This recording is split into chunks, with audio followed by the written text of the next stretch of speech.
हम्म, क्या कभी इस बात पर गौर किया है कि कैसे बस एक चमकती हुई स्क्रीन पे ऑनलाइन लिखा देखकर किसी इंसान के दिल की धड़कनें अचानक से शांत हो जाती हैं? बिल्कुल। है ना? मतलब या फिर कोई मैसेज जिसका रिप्लाई आने में बस चंद घंटों की देरी हो जाए तो वो पूरे दिन का सुकून कैसे छीन लेता है। आज की हमारी ये चर्चा ना किन्हीं भारी साइंटिफिक रिसर्च या जटिल आंकड़ों पर नहीं है। हाँ, आज का विषय थोड़ा अलग है। बिल्कुल। आज हम एक ऐसी लिखाई के पन्नों में उतर रहे हैं जो सीधे इंसान के दिल पर दस्तक देती है। एक ऐसा लेख जिसका शीर्षक ही अपने आप में एक गहरा ठहराव लिए हुए है, क्या मोहब्बत सच में इतनी खूबसूरत होती है? अक्सर हम किसी विषय की गहराई नापते हुए तर्कों का या फैक्ट्स का सहारा लेते हैं, लेकिन आज आज हम मानवीय भावनाओं और मनोविज्ञान की सबसे जटिल और शायद सबसे खूबसूरत चीज का विश्लेषण कर रहे हैं, यानी प्यार। वही तो। और इसीलिए चलिए इन जज्बातों को थोड़ा गहराई से समझते हैं, क्योंकि आज का हमारा जो मकसद है ना, वो मोहब्बत के उन अनकहे, खामोश और दर्द भरे पहलुओं को डिकोड करना है। सही कहा, वो पहलू जो अक्सर अनसुने रह जाते हैं। हाँ, हम ये समझने की कोशिश करेंगे कि आखिर क्यों कुछ रिश्ते मुकम्मल ना होकर भी, अधूरे रहकर भी किसी इंसान के जहन में ताउम्र के लिए बस जाते हैं। बिल्कुल। मतलब अगर हम उस लेख की शुरुआत पे ही गौर करें तो एक बहुत ही मार्मिक बात कही गई है। उसमें लिखा है कि मोहब्बत ना हमेशा उन बड़े बड़े शब्दों से या आई लव यू जैसे वादों से शुरू नहीं होती। इसकी शुरुआत तो बहुत ही छोटी और खामोश सी बातों से होती है, जैसे किसी का बस इतना पूछ लेना कि घर पहुंच जाओ तो मैसेज कर देना, या फिर खाना खा लिया। यहाँ जो सबसे आकर्षक बात है वो है इंसान का मनोविज्ञान। मतलब अगर हम विकासवादी मनोविज्ञान या एवोल्यूशनरी साइकोलॉजी के नजरिए से देखें तो इंसानी दिमाग सबसे ज्यादा किस चीज की तलाश में रहता है? शायद किसी अपने की तलाश। हाँ। लेकिन उससे भी गहरी एक चीज है सुरक्षा, महफूज होने का एहसास। जब कोई पूछता है कि घर पहुंच गए, तो असल में वो ये एहसास दिला रहा होता है कि सामने वाले का वजूद उसके लिए मायने रखता है। अरे वाह, मतलब वो एक साइकोलॉजिकल सेफ्टी है। बिल्कुल। इंसान का नर्वस सिस्टम ना हमेशा एक अनजाने खौफ में रहता है। इसे फाइट और फ्लाइट कहते हैं। ऐसे में जब कोई दूसरा इंसान हमारी परवाह करता है तो दिमाग उस तनाव से निकलकर एक गहरे सुकून में चला जाता है। एक ठहराव सा आ जाता है। हाँ, सच्चा प्यार कभी शोर नहीं मचाता, वो आहिस्ता से आता है और दिमाग को यकीन दिलाता है कि अब डरने की कोई बात नहीं है। ये जो आपने सुकून की बात कही ना, इसे पढ़ते हुए मेरे मन में एक ख्याल आ रहा था। अक्सर फिल्मों में प्यार को एक आतिशबाजी की तरह दिखाया जाता है। बहुत ही भव्य और शोरगुल वाला। बिल्कुल। आसमान में रंग बिखर रहे हैं, तेज म्यूजिक है, लेकिन असल जिंदगी की हकीकत में क्या ये सर्दियों की एक ठिठुरती रात में ओढ़े गए गर्म कंबल की तरह ज्यादा नहीं है? बहुत ही खूबसूरत उपमा है ये। बिल्कुल ऐसा ही है ना? जिसमें कोई शोर नहीं है, बस एक गर्माहट है।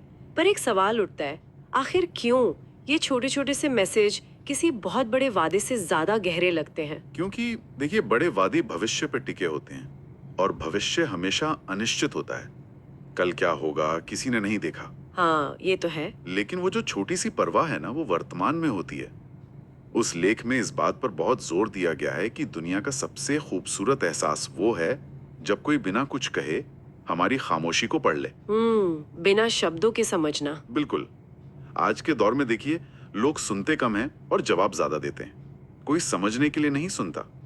इस शोरगुल में अगर कोई ऐसा इंसान मिल जाए जो आपकी खामोशी समझ ले, तो वो एक बहुत बड़ा इमोशनल सहारा बन जाता है। वही तो। और शायद इसीलिए ऐसे इंसान को खोने का डर स्वाभाविक है, क्योंकि जब कोई खामोशी पढ़ने लगता है तो हम अपनी सबसे कमजोर परतें उसके सामने खोल चुके होते हैं। बिल्कुल सही कहा। लेकिन यहाँ ना एक डिजिटल युग का मोड़ भी आता है, जो शायद थोड़ा डरावना भी है। लेख में लिखा है कि कभी-कभी इंसान किसी से इतना जुड़ जाता है कि बस उनका ऑनलाइन आना ही मूड ठीक कर देता है। हाँ, डिजिटल अटैचमेंट। मतलब उनका एक छोटा सा भी बहुत खास लगता है, और अगर रिप्लाई लेट हो जाए तो पूरा दिन खराब हो जाता है। जो इंसान कल तक अजनबी था, आज उसके बिना सब अधूरा लगता है। यही वो नाजुक मोड़ है जहां भावनाएं और तकनीक आपस में उलझ जाते हैं। ये सिर्फ एक मैसेज की बात नहीं है, ये उस मैसेज के पीछे छिपे इंसान की अटेंशन की बात है। अटेंशन यानी ध्यान। हाँ, जब हम किसी के आदी हो जाते हैं तो हमारी खुशियों का रिमोट कंट्रोल अनजाने में उनके हाथों में चला जाता है। दिमाग इन डिजिटल इशारों को स्वीकार्यता के रूप में देखता है पर यहाँ मैं थोड़ा पुशबैक देना चाहूंगी, अपनी एक उलझन रखना चाहूंगी। बिल्कुल, बताइए। क्या इन डिजिटल डॉट्स और ऑनलाइन स्टेटस से इतना गहरा जुड़ाव रखना हमारी कमजोरी नहीं है? मतलब क्या हम पुराने जमाने में किसी के खत का इंतजार करने वाले जज्बात को ही एक नया डिजिटल रूप नहीं दे रहे हैं? इसे अगर हम एक बड़े नजरिए से देखें तो तकनीक ने भावनाओं को पूरी तरह से बदल दिया है। पुराने जमाने में इंतजार में एक ठहराव था। हाँ, महीनों लग जाते थे। बिल्कुल, लेकिन आज सब तुरंत होता है। मनोविज्ञान में इसे इंटरमिटेंट रीइंफोर्समेंट कहते हैं। जब आपको नहीं पता कि रिप्लाई कब आएगा तो दिमाग एक कश्मकश में रहता है, और जैसे ही मैसेज आता है दिमाग में डोपामाइन नाम का रसायन तेजी से बहने लगता है। अच्छा, तो ये सिर्फ इमोशनल नहीं, बायोलॉजिकल भी है। हाँ, तो जब इंसान किसी का आदी होता है तो डिजिटल हलचल सीधे हमारे नर्वस सिस्टम पर असर करती है। ये कमजोरी नहीं बल्कि हमारे दिमागी ढांचे का तकनीक के साथ टकराव है। ये वाकई सोचने वाली बात है। और ये जो बेचैनी है ना, ये दर्द तब और गहरा हो जाता है जब हम मोहब्बत के सबसे दर्दनाक पहलू पर आते हैं, जिसका जिक्र स्रोत में बहुत गहराई से किया गया है। आप वक्त की बेवफाई की बात कर रही हैं? बिल्कुल, वो हिस्सा जो दिल को चीर देता है, जब दोनों तरफ भावनाएं हों पर वक्त और हालात खिलाफ हों।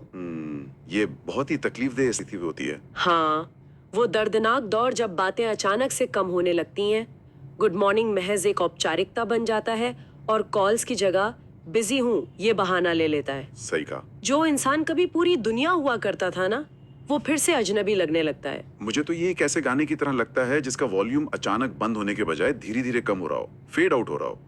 बहुत गहरी बात कही आपने। है ना? ये धीमी मौत, उस रिश्ते का धीरे धीरे खत्म होना, अचानक टूट जाने से ज्यादा तकलीफदेह होता है। साइकोलॉजी में इसे कॉग्निटिव डिसोनेंस यानी संज्ञानात्मक असंगति कहते हैं। जब रिश्ते हालात की वजह से टूटते हैं तो दिमाग उसे स्वीकार नहीं कर पाता। ऐसा क्यों? मतलब सच्चाई तो सामने है। क्योंकि भावनाएं अभी भी जिंदा होती हैं। अगर कोई झगड़ा हो या धोखा मिले तो दिमाग के पास आगे बढ़ने का एक कारण होता है, पर यहाँ कोई गलती नहीं हुई, बस वक्त खराब है। कोई ठोस वजह नहीं होती नफरत करने की। बिल्कुल, और यही वजह है कि वो अजनबीपन सबसे ज्यादा चुभता है, क्योंकि दोनों अंदर से जानते हैं कि वे असल में अजनबी है ही नहीं। उन दोनों ने एक दूसरे के राज जाने हैं। एक दूसरे के सामने अजनबी बनने का नाटक करना इंसान को अंदर से खोखला कर देता है। ये जो रोजमर्रा की लड़ाई है बहुत थका देने वाली होती है, और शायद इसी थकावट के बीच से वो विचार जन्म लेता है जो लेख में आगे आता है कि मोहब्बत अधूरी हो तभी खूबसूरत लगती है। हाँ, ये एक बहुत ही प्रचलित और गहरा विचार है। मतलब जो चीजें पूरी हो जाती हैं, हाँ। अक्सर उनकी अहमियत कम हो जाती है।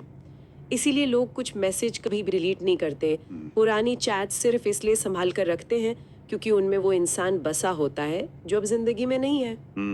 कभी कभी तो चैट खोले बिना सिर्फ नाम देखकर ही चेहरे पर मुस्कान आ जाती है। इसके पीछे भी एक मनोवैज्ञानिक कारण है।